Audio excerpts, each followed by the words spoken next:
आज असम को मिल सकता है नया मुख्यमंत्री। बीजेपी की विधायक दल की बैठक में हिमंत बिस्व शर्मा के नाम पर लग सकती है मोहर।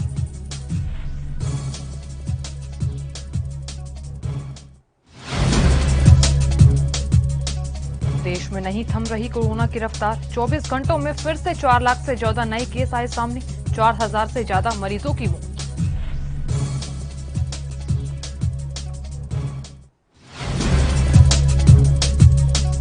उत्तराखंड के हल्द्वानी और ऋषिकेश में डीआरडीओ बनवा रहा कोविड अस्पताल। वेंटिलेटर भी होंगे उपलब्ध।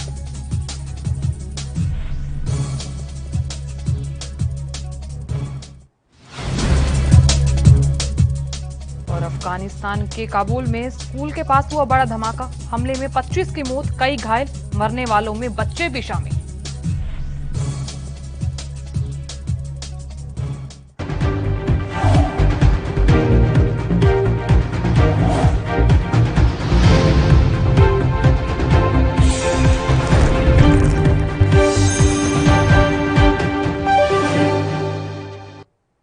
नमस्कार, एनबी न्यूज देख रहे हैं आप और मैं हूं आपके साथ साधना बत्रा। बुलेटिन गाज अहम खबर के साथ करेंगे। अफगानिस्तान में हिंसा का दौर लगातार जारी है और मासूमों की मौत का सिलसिला भी थमता नजर नहीं आ रहा। अब शनिवार को अफगानिस्तान के काबुल में एक बड़ा बम धमाका हुआ। तो ये ब्लास्ट एक स्कूल के पास किया गया और इस घटना में अब तक 25 लोगों की मौत की पुष्टि हो चुकी है।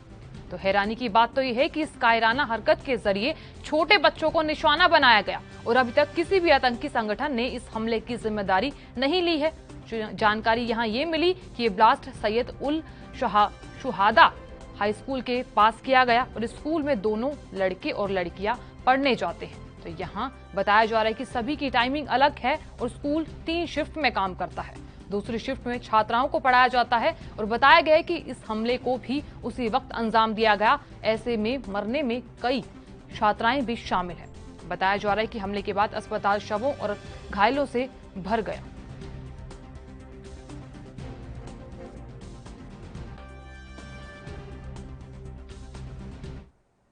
उधर असम में विधानसभा चुनाव के मद्देनजर सत्ताधारी बीजेपी ने जबरदस्त जीत के साथ सत्ता में वापसी कर ली है। लेकिन बीजेपी की जीत के बाद अब भी असम में नेतृत्व को लेकर सस्पेंस जारी है और मुख्यमंत्री सर्बानंद सोनोवाल के नेतृत्व में बीजेपी को जीत मिली तो वहीं हिमंत बिस्व शर्मा भी सीएम पद की रेस में बने हुए हैं। और ऐसे में राजधानी दिल्ली में असम के अगले मुख्यमंत्री को लेकर शनिवार को माथापच्ची हुई। और इस बीच बीजेपी ने रविवार यानी कि आज सुबह 11:30 बजे दिसपुर में पार्टी विधायकों की बैठक बुलाई है। तो माना जा रहा है कि इस बैठक में राज्य के अगले मुख्यमंत्री का नाम का ऐलान किया जा सकता है। और आज असम में बीजेपी शाम 4 बजे राज्यपाल जगदीश मुखी से मुलाकात करके असम में एक बार फिर से सरकार बनाने का दावा पेश करेगी। सूत्र ने बताया कि बीजेपी विधायक दल की बैठक में हिमंत बिस्व शर्मा को विधायक दल का नेता चुन लिया जाएगा। उसके बाद हिमंत राज्यपाल से मुलाकात कर सरकार बनाने का दावा पेश करेंगे और दिल्ली के पास बीजेपी अध्यक्ष जेपी नड्डा के आवास पर असम में मुख्यमंत्री पद को लेकर शनिवार को अहम बैठक बुलाई गई थी। और फिलहाल असम के अगले मुख्यमंत्री पद की दौड़ में हिमंत बिस्व शर्मा का नाम सबसे आगे चल रहा है।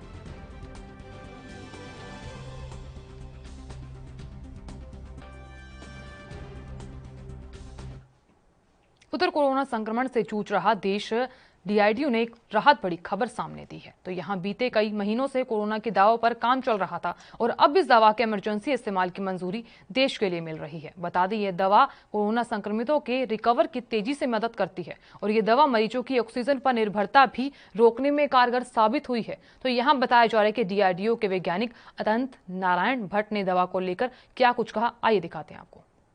इसका टेस्टिंग किया, उसके बाद फेज 2 क्लिनिकल ट्रायल कंप्लीट किया। फेज 2 के रिजल्ट्स बहुत इनकरेजिंग थे, जिसके बेस पे डीसीजीआई ने हमें फेज 3 क्लिनिकल ट्रायल की अनुमति दी। और फेज 3 क्लिनिकल ट्रायल में हमने लार्ज नंबर पेशेंट्स पे इस ड्रग को टेस्ट किया और हमें बेसिकली मिला कि बहुत large proportion of patients are coming out of oxygen much faster as compare to standard of care arm. So this is what we have observed, and this drug is very, its mechanism of action is very unique, and as per the basics of this drug, basic principle of this drug, the drug will be very effective on the different variants also of the SARS-CoV-2 virus. So this is what we have observed, and based on the successful phase 3 clinical trial, DCGI ने हमें इस drug को emergency use authorisation अभी पिछले हफ्ते मई के प्रथम सप्ताह में दिया है। और अब ये ड्रग जल्दी से जल्दी हम डॉक्टर रेड्डीज लैब के जो हमारे इंडस्ट्री पार्टनर हैं उनके साथ लेके हम इस ड्रग को मार्केट में जल्द से जल्द ले आने के लिए कार्य कर रहे हैं। और ये ड्रग जो है ये जल्दी से जल्दी मार्केट में कोविड पेशेंट्स तक पहुंचेगी। हम इसके लिए प्रयासरत हैं। इस दवा की प्रयोग विधि भी बहुत आसान है और ये पाउडर के फॉर्म में आती है, जैसे ग्लूकोज है वैसे ही पाउडर के फॉर्म में आती है और इसको पानी में घोल के और पेशेंट्स को आराम से दिया जा सकता है। और ये दवा सुबह और शाम 2 डोज पेशेंट्स को दी जाएगी और इसका ड्यूरेशन लगभग 7 दिन है। पेशेंट्स में 7 दिन तक ये दवा दी जाएगी, जिसके बाद ज़्यादातर पेशेंट जो हैं वो पूरी तरीके से ठीक हो रहे हैं, जो हमारे क्लिनिकल ट्रायल में जो रिजल्ट।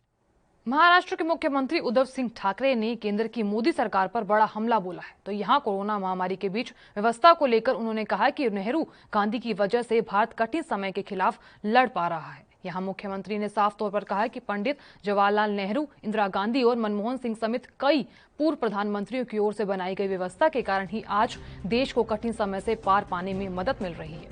और ऐसे में सामना में साफ लिखा गया कि देश साफ तौर पर भारत नेहरू गांधी की ओर से बनाई गई व्यवस्था के सहारे है। कई गरीब देश भारत को मदद की पेशकश कर रहे हैं और इससे पहले पाकिस्तान, रवांडा और कोंगो जैसे देश दूसरों से मदद लेते थे। लेकिन आज के शासकों की गलत नीतियों के कारण देश उस स्थिति से गुजर रहा है कि शिवसेना ने साफ तौर पर कहा कि गरीब देश अपने अपने तरीके से इस महामारी के दौरान भारत की मदद कर रहे हैं। तो वहीं प्रधानमंत्री नरेंद्र मोदी 20,000 करोड़ रुपए की सेंट्रल विस्टा परियोजना का काम बंद करने के लिए तैयार नहीं है। और ऐसे में शिवसेना ने इस बात पर आश्चर्य जताया कि किसी को भी इस बात का अफसोस नहीं है कि एक तरफ तो हमारा देश बांग्लादेश, श्रीलंका और भूटान जैसे देशों में मदद स्वीकार कर रहा है, तो दूसरी तरफ मोदी नए संसद भवन और प्रधानमंत्री आवास के निर्माण रोकने को तैयार नहीं है।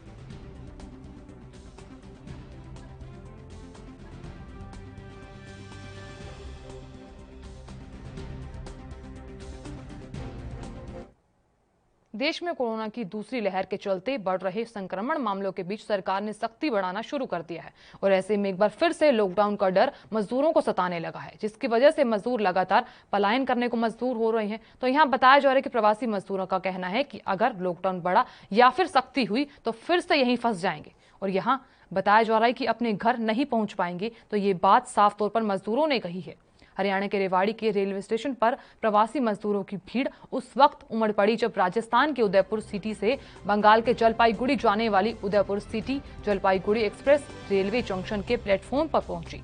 और इस दौरान सभी प्रवासी मजदूरों का एक ही मकसद था कि ट्रेन में वो अपनी अपनी सीट पर कब्जा करें ताकि वो अपने घरों को सकुशल वापस लौट सके।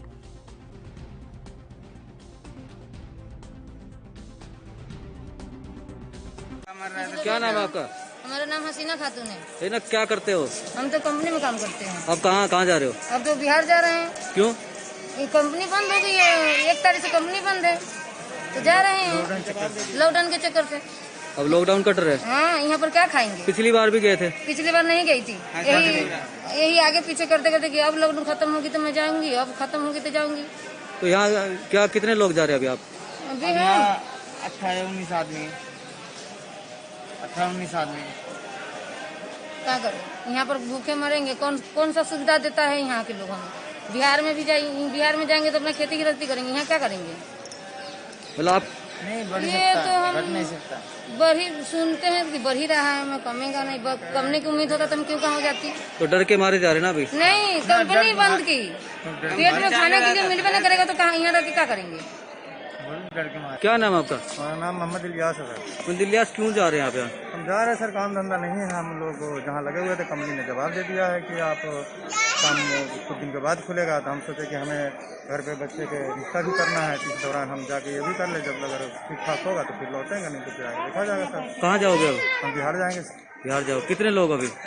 अभी तो हम है 17-18 आदमी है सर। अभी यहाँ से लेके सारे लेके सर। क्या करते थे अभी यहाँ रह के? कंपनी में काम करते थे। कंपनी में काम करते थे। लगता है आपको लॉकडाउन बढ़ेगा? लॉकडाउन का लोगों के बाद से जो जिस तरह समस्या लगता है। उधर यूपी में बढ़ते कोरोना संक्रमण के चलते लॉकडाउन की घोषणा के बाद यूपी में इंटरसिटी बसों के संचालन पर भी पाबंदी लगा दी है, तो जिसके चलते प्रवासी मजदूरों को खासा परेशानियों का सामना करना पड़ रहा है। बताया जा रहा है कि यूपी में बस संचालन की पाबंदी के बाद हरियाणा ने भी उत्तर प्रदेश के लिए रोडवेज सेवा बंद कर दी है। हरियाणा रोडवेज के फैसले के बाद यूपी के लिए जाने वाले यात्रियों को दिक्कतों का सामना करना पड़ रहा है और यहां वार्ता के दौरान यात्रियों ने बताया कि उत्तर प्रदेश के लिए कोई बस नहीं मिल रही। अगर ऐसा ही रहा तो हमें पैदल ये सफर तय करना पड़ेगा।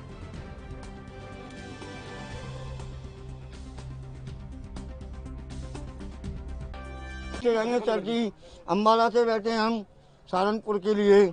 सहारनपुर से हमको किसी ने बताया, आप जैसे ने पढ़े लिखों ने, हम तो अनपढ़ हैं सर जी, किसी ने बताया है कि सहारनपुर तो यूपी की बस मिलेगी आगरा की, तो आगरा तुम पहुंच जाना। तो यहाँ से यूपी की जो बसें बंद कर दी, बॉर्डर तक बस जाएगी। अब किसी ने आप जैसे ने बताया सर जी, आप जैसे ने बताया किसी ने कि सहारनपुर से बस आगरा के लिए जा रही है, अलीगढ़, हाथरस, मथुरा। दिक्कत तो होगी आपको, डायरेक्ट नहीं मिलेगी। दिक्कत होगी, दिक्कत भी दे देंगे सर जी। पैदल चलेंगे, पैदल चले जाएंगे सर जी। आवेदन सारी सर जी, कहाँ जा रहे हैं आप और कैसे जाएंगे? सर यहाँ से सहारनपुर जाएंगे और सहारनपुर से लखनऊ की बस पकड़ लखनऊ जाएंगे। ये बसें सहारनपुर नहीं तक ही रोक देगी आपको? तो वहाँ से बॉर्डर पैदल पार करके बसाने में जाएंगे, वहाँ से बस मिलेगा तो जाएंगे। दिक्कत है तो क्या करें सर, जाना तो पड़ेगा। क्या नाम है आपका? मेरा नाम मनोहर है जी। कहाँ जा रहे हैं आप? सहारनपुर जा रहे हैं। तो ये बस सहारनपुर तो जाएगी नहीं? कोई बात नहीं जी, देख लेंगे, आगे से देख लेंगे, नहीं जाएगी तो पैदल चले जाएंगे। जाना तो है ही है जी, दिक्कत बहुत है। खबर पर अधिक जानकारी के लिए हमारे साथ अंकुर कपूर जुड़ रहे हैं। अंकुर, लगातार मामले बढ़ रहे हैं और ऐसे में जो खबर सामने आ रही है कि अब यूपी के लिए बसें बंद कर दी गई हैं और यहाँ यात्रियों का क्या कुछ कहना है? जी बिल्कुल, जैसा कि जो लगातार जो बढ़ते कोरोना मरीजों को देखते हुए जो हरियाणा सरकार है उसके द्वारा लॉकडाउन लगाया जाएगा, उसके बाद जो प्रवासी मजदूर है उनको वापस जो यूपी जाने का सिलसिला है वो जारी होता दिखाई दे रहा है। जो कोरोना मरीज है उनको देखते हुए यूपी सरकार भी अन्य राज्यों से जो आने वाली जो बसें हैं उनकी एंट्री पर जो बैन लगा दिया है, लेकिन फिर भी जो प्रवासी मजदूर है उनको यूपी तरफ जाने का जो सिलसिला है वो यहाँ पर जारी दिखाई दे रहा है। क्योंकि जो यूपी सरकार द्वारा बसों को एंट्री पर बैन लगाए जाने के बाद जो हरियाणा ने बसों को का जो बॉर्डर है वहां तक लेके जाएगा और यूपी जाने वाले जो मजदूर हैं जो वहां पर तेजी से प्लान करते नजर आ रहे हैं। अगर हम बात करें तो जो लॉकडाउन के बाद यूपी जाने वाले जो मजदूर हैं वो उनका सिलसिला जो हमें यहाँ पर दिखाई दिया जाने वाला, जो यहाँ पे मजदूर थे, जब हमने उनसे बातचीत की कि यहाँ पे लॉकडाउन लग गया है, आपको यहाँ सारी सुविधाएं मिलेंगी, हरियाणा सरकार कह रही है, तो इस विषय में जब हमसे बात की तो उन्होंने बताया कि हम यहाँ से सहारनपुर बॉर्डर तक जाते हैं, उसके बाद हम वहाँ से जो बॉर्डर है यूपी बॉर्डर और हरियाणा बॉर्डर है वो पैदल पार करेंगे और अब जो हमारा घर जाना है वो मजबूरी है। ऐसे में जो उनके पास कोई और रास्ता नहीं है क्योंकि यहाँ पर काम नहीं है, लॉकडाउन लग गया है और आगे आगे जो अफवाहें फैल रही है कि लॉकडाउन लंबा जाएगा, तो इनको लेकर जो अफवाहें काफी सामने आ रही हैं। जब मैंने मजदूरों से बात की तो उन्होंने साफ ठान लिया है कि हम वापस यूपी ही जाएंगे, क्योंकि जो सरकार है उनके आदेश के अनुसार जो यूपी जाने वाली बसें हैं उनको बंद कर दिया गया है और जो बसों को केवल जो यूपी बॉर्डर तक लेके जाया जा रहा है, बॉर्डर से आगे जो यूपी की बसें हैं वो ही उनको आगे लेके जा रही हैं। अगर हम बात करें अम्बाला से सहारनपुर, लखनऊ, बरेली, इसके साथ कई जो बसें वहां जाती थी वो अगले आदेशों तक यहाँ पर बंद कर दी गई है। जी सर। अंकुर, मौजूदा हालातों की बात करें तो अब प्रवासी मजदूर भी लगातार पलायन करते हुए दिखाई दे रहे हैं और अगर रेलवे स्टेशन की बात करें तो फिलहाल वहां क्या स्थिति दिखाई दे रही है? बिल्कुल, अगर हम अम्बाला का जो रेलवे स्टेशन है वहाँ की बात करें तो यहाँ पर जो स्थिति है वो अलग ही देखने को मिली है, क्योंकि जिस हिसाब से जो बसें हैं उनको जो आगामी आदेशों तक बंद कर दिया गया था, वही तो अम्बाला रेलवे है वहाँ पर भी अब 9 मई से जो 2 दर्जन से भी जो ज्यादा रेलगाड़ी है उनको भी कैंसिल कर। चलिए अंकुर, बहुत बहुत शुक्रिया तमाम जानकारी देने के लिए, आगे भी आपसे जानकारी लेते रहेंगे। और यहाँ लेंगे छोटा सा ब्रेक, बने रहिए हमारे साथ और देखते रहिए ANB न्यूज।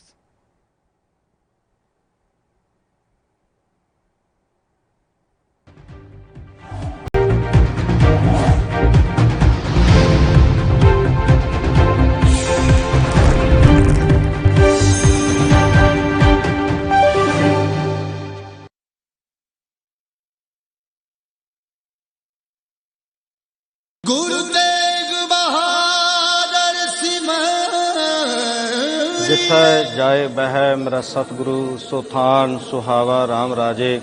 जिस जगह ते ਇਹ ਸਥਾਨ ਸੁਸ਼ੋਭਿਤ ਹੈ ਗੁਰਦੁਆਰਾ ਸ਼੍ਰੀ ਦੁੱਖ ਨਿਵਾਰਨ ਸਾਹਿਬ, ਇੱਥੇ ਬੜਾ ਛੋਟਾ ਜਿਹਾ ਪਿੰਡ ਸੀ ਲਹਿਲ ਪਿੰਡ। ਤਾਂ ਗੁਰੂ ਸਾਹਿਬ ਜੀ ਨੇ ਜਦੋਂ ਆਪਣਾ ਆਸਣ ਇੱਥੇ ਆ ਕੇ ਲਾਇਆ ਤਾਂ ਇਸ ਨਗਰ ਦੇ ਰਹਿਣ ਵਾਲੇ ਭਾਗ ਰਾਮ ਜਦੋਂ ਆ ਕੇ ਗੁਰੂ ਸਾਹਿਬ ਜੀ ਨੂੰ ਬੇਨਤੀ ਕੀਤੀ ਕਿ ਗੁਰੂ ਪਾਤਸ਼ਾਹ ਕਿਰਪਾ ਕਰੋ, ਇਸ ਨਗਰ ਦੀ ਆਬਾਦੀ ਬਹੁਤ ਥੋੜੀ ਹੈ। ਤਾਂ ਸਤਿਗੁਰੂ ਪਾਤਸ਼ਾਹ ਜੀ ਨੇ ਬਚਨ ਕੀਤਾ ਕਿ ਇੱਥੋਂ ਦੀ ਆਬਾਦੀ ਬਹੁਤ ਹੋਵੇਗੀ, ਉੱਘਾ ਸ਼ਹਿਰ ਹੋਵੇਗਾ ਔਰ ਇੱਥੇ ਜਿਹੜਾ ਹੈ ਬਹੁਤ ਸੋਹਣਾ ਸੁੰਦਰ ਅਸਥਾਨ ਹੋਵੇਗਾ। ਗੁਰੂ ਸਾਹਿਬ ਪਾਤਸ਼ਾਹ ਜੀ ਨੇ ਬਚਨ ਕੀਤਾ ਕਿ ਇਸ ਸਰੋਵਰ ਦੇ ਵਿੱਚ ਸ਼ਰਧਾ ਸਹਿਤ ਇਸ਼ਨਾਨ ਕਰੇਗਾ, ਉਹਦੇ ਸਾਰੇ ਰੋਗ ਦੂਰ ਹੋਣਗੇ, ਮਨ ਇੱਛਤ ਫਲ ਦੀ ਪ੍ਰਾਪਤੀ ਹੋਵੇਗੀ।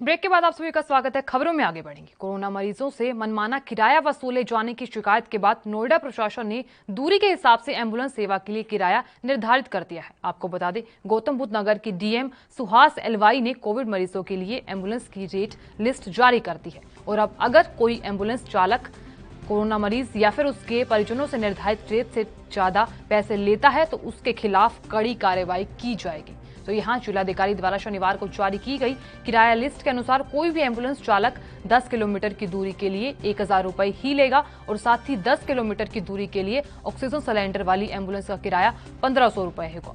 यहाँ बताया जा रहा है कि ज्यादा दूरी के लिए 100 रुपए प्रति किलोमीटर के हिसाब से किराया देना होगा और वेंटिलेटर वाली एम्बुलेंस के लिए 10 किलोमीटर तक 2500 रुपए और इससे ज्यादा दूरी पर 200 रुपए प्रति किलोमीटर का किराया लगेगा।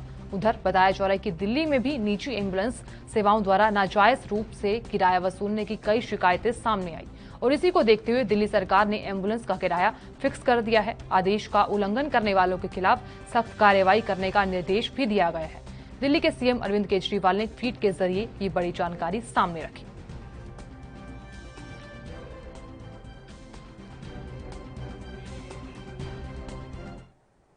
उधर हरियाणा के चरखी दादरी में पुलिस अधीक्षक विनोद कुमार ने सिविल अस्पताल में पहुंचकर इनोवा गाड़ियों का निरीक्षण किया। तो यहां पुलिस कर्मचारियों को आवश्यक दिशा निर्देश दिए गए और इस दौरान पुलिस अधीक्षक विनोद कुमार ने बताया कि पुलिस विभाग को मिली इन 9 इनोवा गाड़ियों को इमरजेंसी में कोविड-19 मरीजों की सहायता के लिए एम्बुलेंस के तौर पर प्रयोग किया जाएगा और सभी गाड़ियों पर तैनात पुलिस कर्मचारियों को आवश्यक दिशा निर्देश दे दिए गए हैं। तो यहाँ पुलिस कर्मचारियों को इन वाहनों को चलाते समय कोविड-19 के बचाव के संबंध में निर्देशित किया गया है।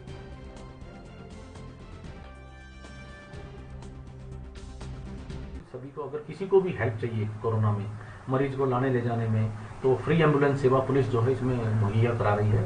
हमारी एम्बुलेंस जो पुलिस की सिविल हॉस्पिटल में ही हमने लगाई है और वहाँ एक काउंटर लगाया है, तो आप मोबाइल के थ्रू या सीधे वहाँ संपर्क कर सकते हैं उसके लिए। और उसके अलावा भी अगर कोई भी ऑक्सीजन सिलेंडर दिक्कत हो रही हो या कोई बेड मिलने में दिक्कत हो तो आप। हरियाणा में लॉकडाउन के बावजूद कोरोना का कहर थमने का नाम नहीं ले रहा और ऐसे में लॉकडाउन के लगभग एक सप्ताह बाद भी यहां करीब 548 नए मामले सामने आए। वहीं जानलेवा कोरोना ने 10 लोगों की जिंदगी भी छीन ली है और दूसरी लहर में घातक हो रहा कोरोना अब ग्रामीण इलाकों में तेजी से पैर पसारने लगा है। और पॉजिटिव मामलों की बात करें तो यहां जानकारी देते हुए डॉक्टरों ने बताया कि स्वास्थ्य विभाग ने ग्रामीण इलाकों में सैंपलिंग और तेज कर दी है।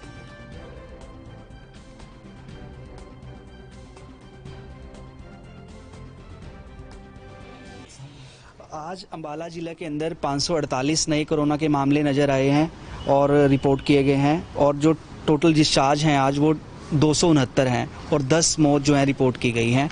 तो इस तरह से करके अब तक हमारे अंबाला के जो एक्टिव केसेस हैं वो 4857 हो गए हैं और जो टोटल पॉजिटिव केसेस की संख्या है वो 24,298 हो गई है और डिस्चार्ज का जो आंकड़ा है वो 19,120 है और जो डेथ का आंकड़ा है वो 300।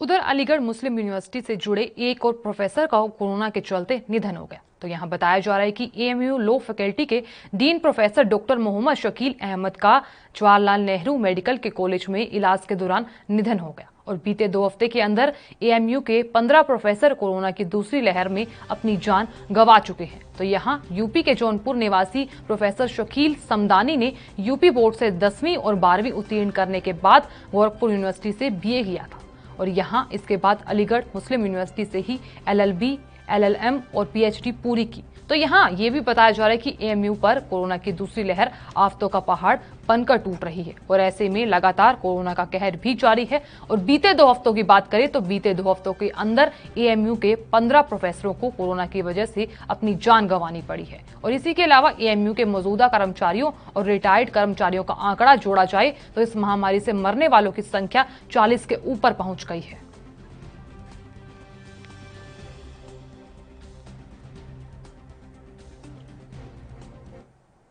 डीआरडीओ की मदद से उत्तराखंड में कुमाऊं क्षेत्र के हल्द्वानी और गढ़वाल क्षेत्र के ऋषिकेश में 500 बिस्तर की क्षमता वाले 2 कोविड अस्पताल 15 जून तक तैयार हो जाएंगे। मुख्यमंत्री तीरथ सिंह रावत के अनुरोध पर बन रहे इन अस्पतालों में से एक हल्द्वानी के मेडिकल कॉलेज परिसर में बनेगा, जिसे सुशीला तिवारी अस्पताल संचालित करेगा। और जबकि IDPL ऋषिकेश में बनने वाला अस्पताल एम्स ऋषिकेश संचालित करेगा। और यहां हल्द्वानी में बनने वाले अस्पताल में 375 ऑक्सीजन बिस्तर और 125 वेंटिलेटर होंगे। और जबकि IDPL ऋषिकेश में बनने वाले अस्पताल में 400 ऑक्सीजन बेड और 100 वेंटिलेटर होंगे, जिसे एम्स ऋषिकेश संचालित करेगा।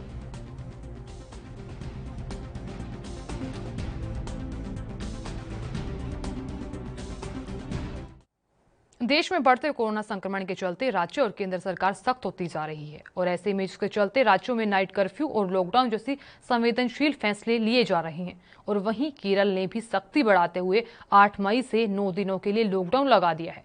केरल में लॉकडाउन का असर साफ तौर पर दिखने भी लगा है और साफ तौर पर आप तस्वीरें भी देख रहे हैं और सुनसान है ये सड़कें। और वहीं दूसरी तरफ पुलिस सभी चौक चौराहों पर चाक चौबंद है और साथ ही अनावश्यक रूप से घूमने वालों के चालान किए जा रहे हैं। और केरल में पिछले 24 घंटों की बात करें तो कोरोना के 41,971 नए मामले सामने आए और जबकि 64 लोगों की कोरोना संक्रमण के चलते मौत हो गई।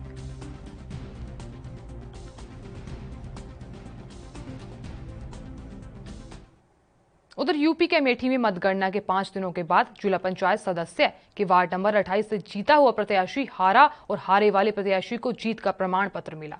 और यहां RO और ARO द्वारा की गई गड़बड़ी से जीते हुए प्रत्याशी को हार का मुंह देखना पड़ा। तो यहां बताया जा रहा है कि निर्वाचन आयोग के निर्देश पर एक तरफ जहां जिला प्रशासन ने वार्ड नंबर 28 की प्रत्याशी श्रीमती कृष्णा चौरसिया को दिया तो यहां जीत का प्रमाण पत्र, और वहीं दूसरी तरफ बताया जा रहा है कि गलत तरीके से मतगणना कराने वाले निर्वाचन अधिकारी पर कार्रवाई भी की गई।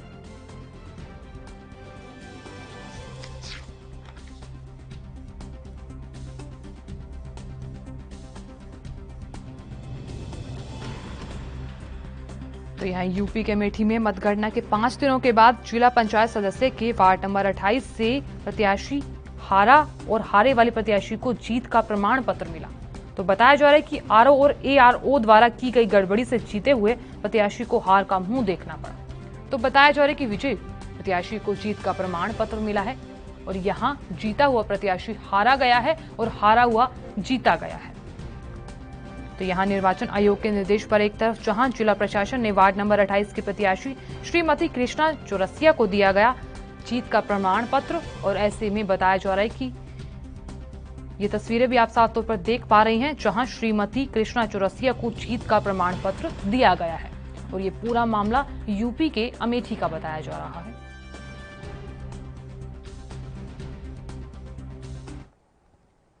उधर मुंबई कांदिवली पुलिस ने 2 लोगों को चोरी के आरोप में बिहार से गिरफ्तार किया है। दरअसल दोनों आरोपी एक बीमार सीनियर सिटीजन के घर नौकर का काम करते थे, जहां दोनों ने घर में रखे सोने चांदी और नकदी लेकर फरार हो गए और जिस पर कार्रवाई करते हुए कांदिवली पुलिस ने दोनों को गिरफ्तार कर लिया और उनके पास से सोना और नकदी बरामद किया है। तो बताया जा रहा है कि कांदिवली पुलिस स्टेशन के वरिष्ठ पुलिस अधीक्षक बाबा साहिब सुलंखे ने यहाँ ये बताया कि आरोपी 28 अप्रैल को उसके मालिक के घर में रखे 7,50,000 का सोना और 40,000 नकदी लेकर फरार हो गया।